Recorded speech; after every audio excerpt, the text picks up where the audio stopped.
Today on How It's Made. Wind generators, putting a spin on renewable energy. PVC gloves, giving laborers a helping hand. Thermoformed glass, art that's fragile but functional. And fire trucks, we're pumped to show you how they make them.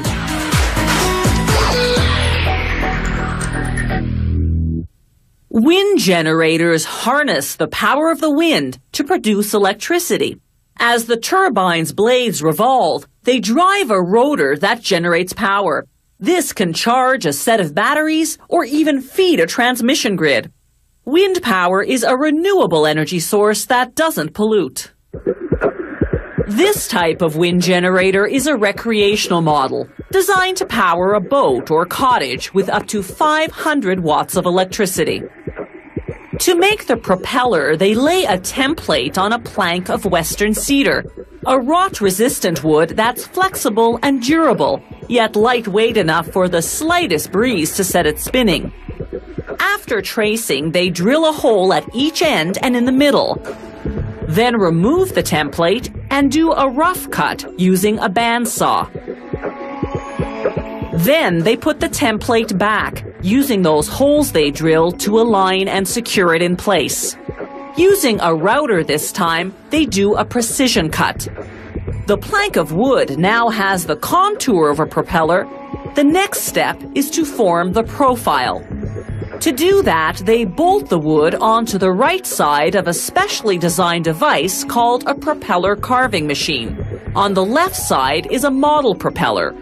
After adjusting the model to the proper angle, they start to cut.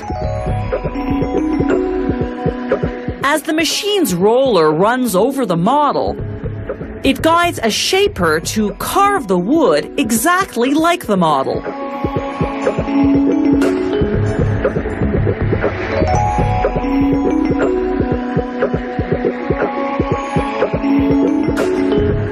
It takes about 8 passes to get the propeller's profile just right.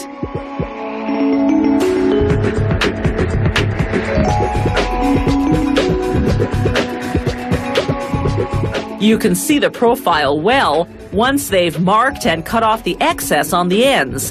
One side is flat, while the other is curved, like an airplane's wing.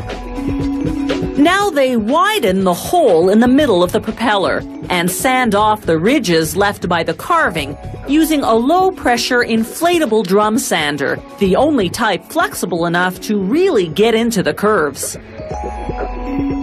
Next, they check the balancing. Watch how a mere penny can throw off this perfect equilibrium. Finally, a coat of waterproof epoxy paint, the kind used on the hulls of boats. Now they assemble the alternator, the component that generates electricity when the propeller spins. They wrap insulation around what's called the proportional electronic regulator and install it, along with wiring, into the alternator's casing. This regulator controls the electrical charge and current. The propeller spins this rotor shaft, creating an electrical charge that sends a current from the alternator to the batteries. Once the casing's bolted shut, they mount a cooling fan on the shaft's protruding axle. This fan will expel the heat all that spinning generates. Next, they assemble the parts that make up what's called the lolly shaft, the axis on which the propeller sits. This axis enables the propeller to pivot toward the direction of the wind without twisting the wires that run to the batteries. Finally, they connect the wires from the lolly shaft to the alternator. This rubber cover protects the connection from the elements. Now they assemble what's called the propeller governor, a key component that prevents the propeller from overspinning and breaking down in high winds. When the propeller spins too fast, the centrifugal force pulls on these springs. This activates the braking flaps, generating drag to slow the propeller down. Again, precision balancing is critical, otherwise you'll have a damaging vibration. After applying the manufacturer's decal, they mount the propeller's rudder onto the back end of the wind generator's frame. On the other end goes the alternator, followed by the propeller and propeller governor, both painted black to protect the waterproof coating underneath from the sun's damaging UV rays.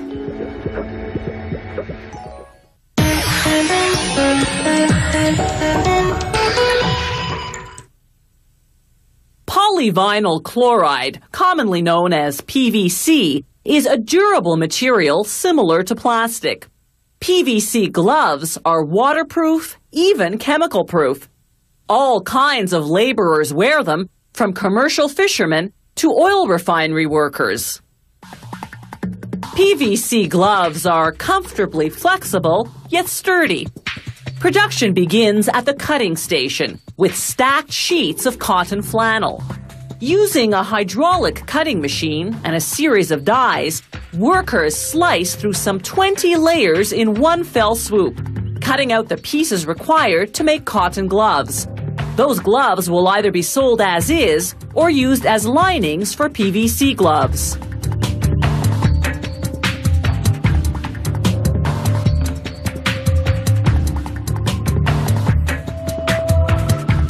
The next step is to sew the pieces together.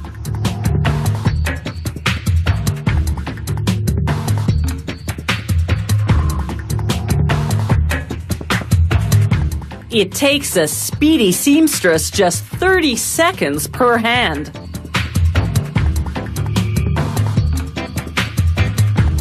Next, they sew on a wrist made of a stretchy cotton and lycra knit. This seamstress works the wristing machine so quickly, we had to ask her to slow down so that we could actually see what she's doing.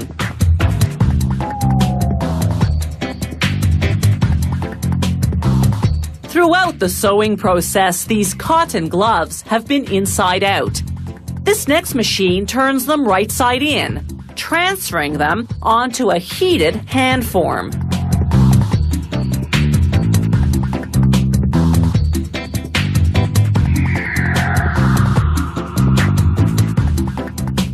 The machine then presses each glove onto the form.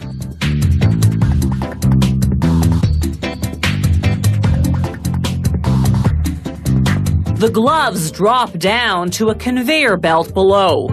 It transports them to a worker who inspects them and pairs them up left and right.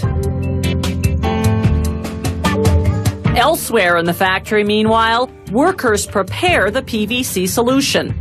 The recipe varies according to the glove model, but generally consists of coloring and 5 to 8 different chemicals.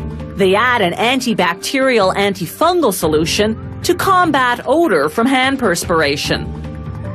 To apply the PVC, workers slip a metal form into the thumb of each lining, then put the lining onto a thumbless hand form.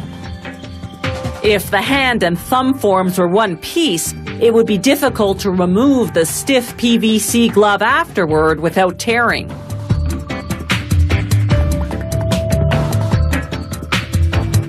The linings go through what's called the singer, a propane flame that burns off any dust or loose threads.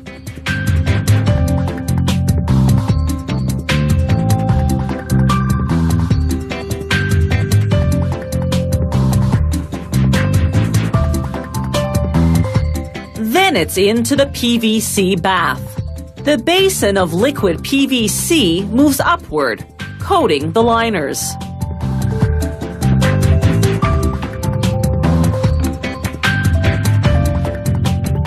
As the basin descends, the excess drips off. Then the gloves go for a spin under infrared lamps for 45 seconds. The spinning spreads the PVC uniformly so that it doesn't accumulate on the tips of the fingers, forming clumps. The heat ensures it dries evenly. After a second coat, the gloves pass through a propane-fired furnace for about 20 minutes at 190 degrees Celsius, then through a cooling chamber for 5 minutes. For glove models with extra strong grip, They blow PVC chips onto the first coat of PVC while it's still wet. When the gloves go through the furnace, the heat embeds the chips. After cooling, the gloves are dried and cured and ready to handle a hard day's work.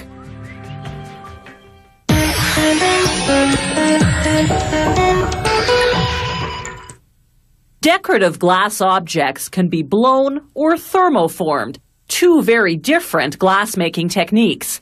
In glass blowing, the artisan shapes hot glass by rolling it and blowing air into it. Thermoforming is more of a molding process, better suited for making flat objects. When you look at these magnificent pieces, it's hard to believe they begin as run-of-the-mill window glass. It comes in ready-made panels in thicknesses ranging from 3 to 10 millimeters. The first step is to measure the overall dimensions of the glass panel, then divide it into pieces, each slightly larger than the object it will become. They'll turn this panel into large decorative plates, so they divide it into 3 squares, each about 35 centimeters in diameter. They place each square over a paper pattern. Using a glass cutter, they score the shape of the plate. Then they apply pressure with a rubber mallet to separate the glass along the score line. They cut away the excess, breaking it off with a few gentle taps.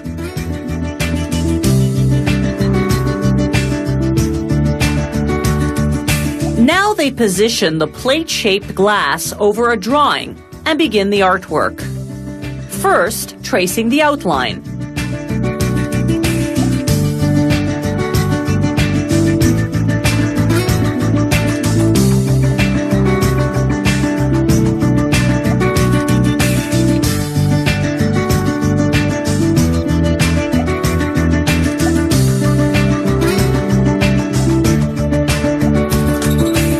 Now they embellish the design and fill in the details.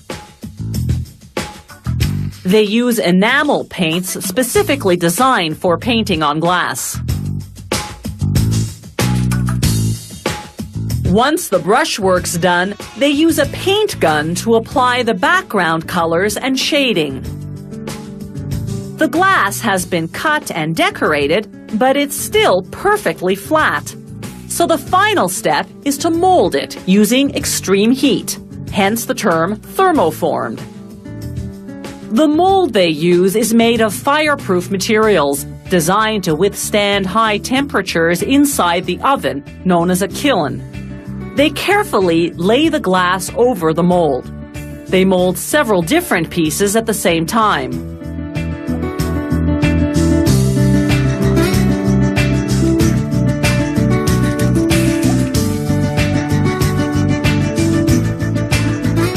In the intense heat of the kiln, the glass will melt and take on the exact shape of the mold, right down to the most intricate textural detail.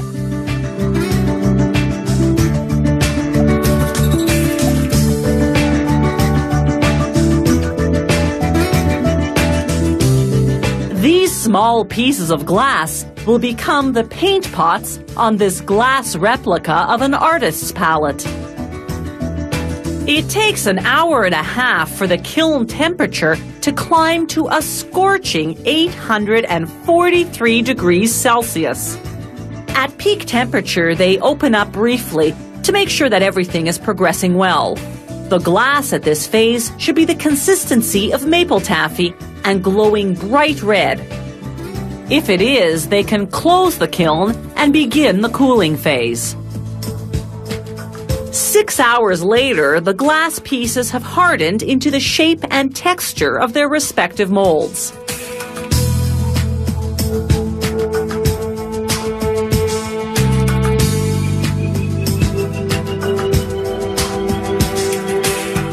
These plates and spoon rests and other pieces are cool enough now to come out of the kiln. The beauty of thermoformed glass lies in the striking combination of transparency and vibrant color. Add to that the endless shape possibilities, and you've got truly functional art.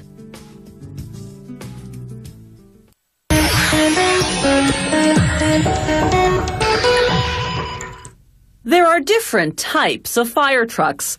Pumpers hook up to fire hydrants, boost the pressure, then shoot the water out through hoses.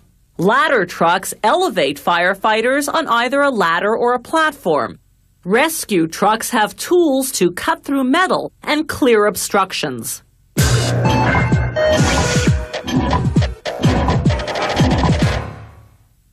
Early firefighters couldn't do much more than pass buckets of water from man to man. The 1720s saw the arrival of wagons carrying water tanks and hand pumps. Those newfangled pumps could spew out an impressive 60 gallons of water per minute, about what you get from 2 garden hoses. The first horse-drawn fire trucks with steam-powered pumps went into service in 1852. Gas-powered trucks replaced them in the early 1900s.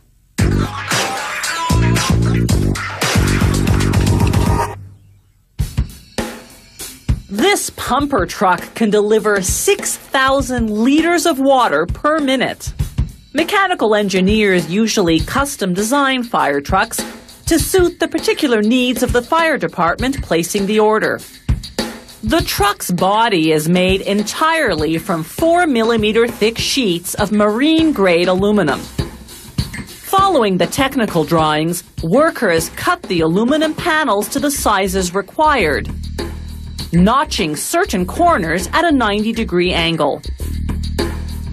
Workers weld the pieces together to form what's known as the crew cab. The crew cab not only carries the firefighters, it also houses the control panel for the water system.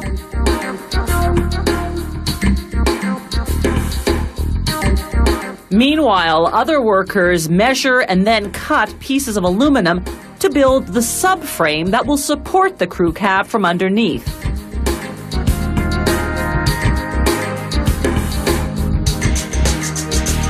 They weld the parts together.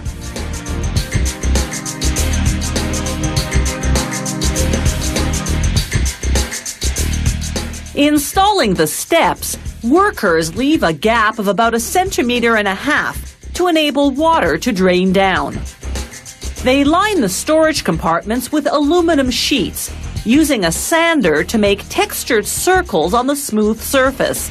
This pattern will camouflage the scratches that moving equipment in and out will inevitably create. They use a machine called a press brake to bend the sheets to the required shape. Then, using what's known as a punch press, they cut holes for the built-in lights, the door handles, and the various control knobs. Workers now assemble the pieces and make any necessary adjustments before painting rather than after to avoid damaging the finish. After this fine-tuning, they'll disassemble everything and send the parts to the paint department. After that, they'll put it all carefully back together. The full-scale assembly can now begin, starting with the water pump. It arrives here ready-made from the supplier. Next comes the crew cab. This one isn't for the pumper, but rather for a yellow rescue vehicle. The pipes that lead to and from the water pump go into a threading machine. The pipes are part galvanized steel, part stainless steel.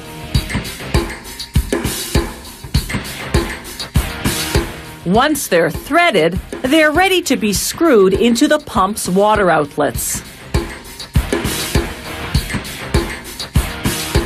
The drive shaft, that long piece coming from the transmission, doesn't just perform its usual job of turning the rear axle when the truck is in motion, it also powers the water pump when the truck is parked fighting a fire. This control box runs the fire truck's electrical system, including the flashing emergency lights.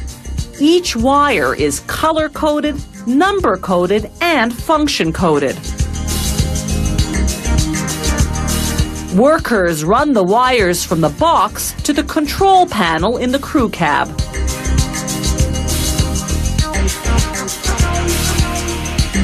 Then they hook up the odometer, speedometer, and other dashboard indicators. They install water pressure gauges, adapters for connecting the hoses to the water system, and pressure release valves for adjusting water pressure. Lo and behold, a shiny new fire truck built to a department's exact specifications. Only there's one thing the client didn't have to specify, that it be painted fire engine red.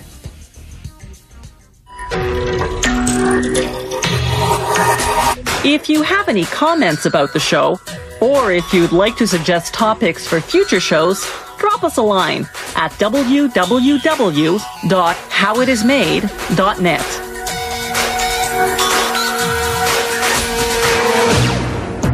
The How It's Made crew vehicle is courtesy of Subaru Canada. Kinks in assembly put the police bike's NYPD debut in jeopardy. Coming up next on American Chopper. Creative differences generate tension on the Hildebrandt restoration. It's American Hot Rod. Tonight.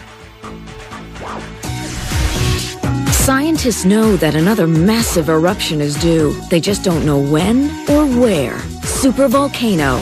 Sunday.